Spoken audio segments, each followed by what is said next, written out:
BW a aussi fait ses lettres, fait son université au cinéma, puisqu'enfant, il avait le droit d'aller au cinéma puisque son père était projectionniste et qu'il pouvait y aller gratuitement. C'était l'époque du cinéma permanent, qu'on a oublié, je crois. Ça n'existe plus, je crois. Non, hein, c'est ça. Et BW raconte que pour un film dont j'ai oublié le titre, qui est sûrement dans le livre, et où une comédienne qui s'appelle Eleonora Rossi Drago se montre dévêtue un quart de seconde dans un très très mauvais film, il reste aux 3 séances du cinéma permanent pour voir un quart de seconde le sein dévoilé d'Eleonora Rossi Drago. Et ce que j'adorais, c'est qu'il mettait en évidence cette chose qui nous meut tous, c'est voir le cinéma pour voir le sexe, qui est sans doute la pulsion que nous satisfaisons sans trop le savoir et que nous recouvrons d'arguments souvent extrêmement littéraires et savants. Et en même temps, il a 10 000 fois raison d'avoir eu les vertiges pour Kim Novak. Voilà, dont il dit qu'elle est une bombe. Ouais, voilà, et bien sûr ce goût du cinéma, ce goût des expériences aussi. Mais expérience, ça dépend quel type d'expérience, parce que des expériences, il était assez éloigné, il mettait de la distance lorsqu'il part à Katmandou, lorsqu'il fait ce voyage. Et aussi, il voit les dégâts qui peuvent faire aussi certaines expériences aussi. Oui, donc il part avec tous ces jeunes gens qui ont 20 ans en 68, 69, qui vont, dit-il, vers l'Orient, pour découvrir l'Orient et une autre culture, mais aussi pour braver la mort. Et certains, bon nombre de ces jeunes adultes partis dans les années 68, vont rencontrer la drogue, le hashish, l'héroïne, et il va les voir arriver plein d'idéal, plein d'enthousiasme, très curieux, et petit à petit devenir des loques. Il en a connu un certain nombre pendant ces années-là. Donc vous voyez, c'est un roman à pas mal de dimensions. Oui, il y a plein de choses. Mais en même temps, il y a aussi, peut-être la chose la plus importante pour moi, chacun lit un roman d'une manière différente. Est-ce que les codes du voyage sont vraiment différents à ceux de l'édition? Et c'est une des questions qui s'est posée oui. D'ailleurs. Mais il dit que la belle chose commune est du voyage. Il ne parle pas du voyage touristique et du voyage encadré. Il parle du vrai voyage. Voyage qui prend le risque de l'exploration. Il dit que le voyage, comme la littérature, sont des lieux où on peut rencontrer l'autre tout autre. La littérature, les personnages de la littérature, que nous aimons, qu'il aime, le Quichotte, Ulysse, Bartleby, Molloy, tous les grands personnages de la littérature. Les Samalim. Oui, les personnages les Amalima, le cubain, sont des personnages absolument singuliers, absolument autres.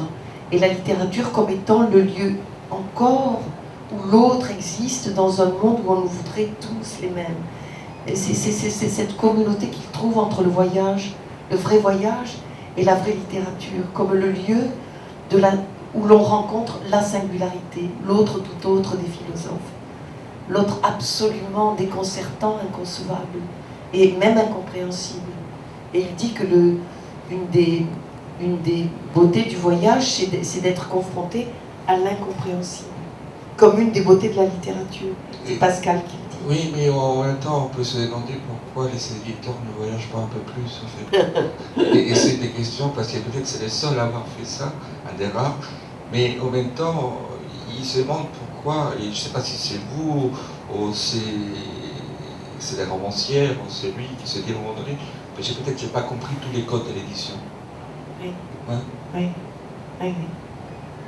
Oui, il a sûrement mal maîtrisé les codes, ou il les a connus et il a eu du dédain pour les codes, ce qui est une autre version, plus optimiste. Peut-être aussi. Peut-être qu'il n'a pas fait ce qu'il savait qu'il devait faire. Et notamment comment dire, avoir un lien avec les gens de lettres qui ont du pouvoir. Mais le pouvoir, je pense que c'est s'en fout royalement de toute manière par rapport à ça. Je ne sais pas. Je ne sais pas. Enfin, en tout cas, il l'a envoyé bouler, pour parler vulgairement. Le pouvoir que lui donnait Voilà, c'est ça. son métier d'éditeur. Mais en même temps, il est heureux, il était heureux de faire ce travail-là. Très. Il a adoré, et au fait, le fait de chercher, de trouver des gens qui ont des choses à dire, c'est le plus beau métier au monde. Absolument, et ce qui va de pair avec sa détestation des écritures moyennes, dit-il. Hein, il y a un petit Oui, passage où il se moque des gens qui adorent lire et qui ne lisent en fait que des livres tout à fait moyens, consensuels, qui ne dérangent personne, ni rien. Et son amour de la littérature est contemporain de sa détestation de cette littérature moyenne et dont il dit on nous submerge, et il dit même pire, que je ne dirais pas aujourd'hui. Une question comme ça me vient à l'esprit. Est-ce que votre livre va être traduit en catalan? Comment? Votre livre va être traduit en catalan? Non, lo sais. Vous voyez pourquoi je pose la question? Il Non. dit quelque chose de catalan dedans. Rappelez-moi. Oui, il n'aime pas les gens médiocres ni les catalans. Un truc comme ça.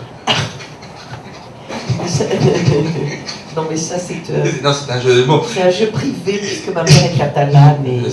Non, mais en même temps, c'est important de montrer ces sarcasmes. Et lorsqu'on parle de cette façon, parce qu'en même temps, il y a beaucoup d'amour de son métier d'éditeur, mais on se pose beaucoup de questions concernant l'édition. Et je pense Paris, surtout la rive gauche parisienne, je ne sais pas si on apprécie forcément ces gens d'ouvrages qui parlent du travail à l'intérieur, parce que le grand public ne connaît pas tout ça. Oui. Ouais. Et c'est pas forcément apprécié. Peut-être que ça en dérange quelques-uns, Mais ça n'est pas important. bon, c'est pas important, mais, Non. mais en même temps, vous savez, le pouvoir littéraire, le pouvoir des gens, et on peut les faire.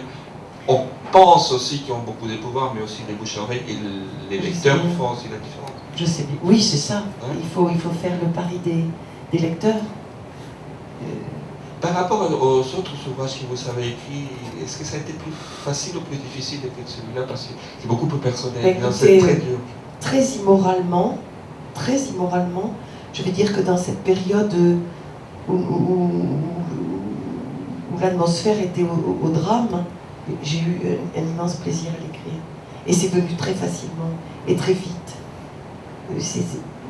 Parce que le paradoxe, c'était que je ne pouvais écrire que là-dessus. J'étais immergée par la chose qui arrivait, et le seul moment où je prenais du recul par rapport à ça, c'était le moment où je l'écrivais. Vous voyez, il y a ce paradoxe-là. Et il dit quelque chose de très beau dans le livre: je sais que ta fiction aura préscience sur ma vie, et au fond, ça m'arrange. Oui, Hein? oui. Et il dit l'inverse. Aujourd'hui, il dit j'aimerais bien être BW. Vous voyez, j'aimerais bien rejoindre la fiction. Donc il aimait et votre personnage. Oui, je crois, j'espère, oui. Je ne sais pas si dans la salle, il y a des personnes qui ont lu le livre. Il y a des gens du seul qui sont là, qui l'ont lu certainement. Les pauvres, elles en entendent parler. J'ai de la peine pour elles parce qu'elles en entendent parler depuis un mois. Et elles m'entendent dire souvent les mêmes choses, les pauvres, depuis un mois. Mais il a des choses, des métiers tout à fait étonnants qu'il a fait, par exemple, figurant à Bollywood. Oui. Il a joué dans les films de la production indienne à Bombay. C'est à Bombay ou à Calcutta? À Bombay. À Bombay. Parce qu'ils étaient très friands des personnages européens, capitalistes, exploiteurs, cyniques, méchants et alcooliques. Non, surtout antipathique. Et antipathiques. Oui. Il dit quelque chose de tout à fait, ça me fait rire beaucoup. Je n'ai pas eu à me forcer pour me rendre antipathique. Oui, c'est parce que le livre, c'est un livre qui peut vous paraître comme ça, écrit dans une ambiance dramatique, mais c'est un livre où on sourit souvent et où j'espère il y a quelques traits d'ironie, celui-là entre autres, et oui, quelques petits autres. Oui, il en a énormément, et c'est un livre aussi qui, on voit qu'il a croqué un plan longtemps de la vie aussi, c'est ça. Oui, donc, mais c'est un livre de d'amour de la vie, bien sûr, bien sûr. Et c'est un cadeau que vous lui avez fait aussi. Et qu'il m'a fait.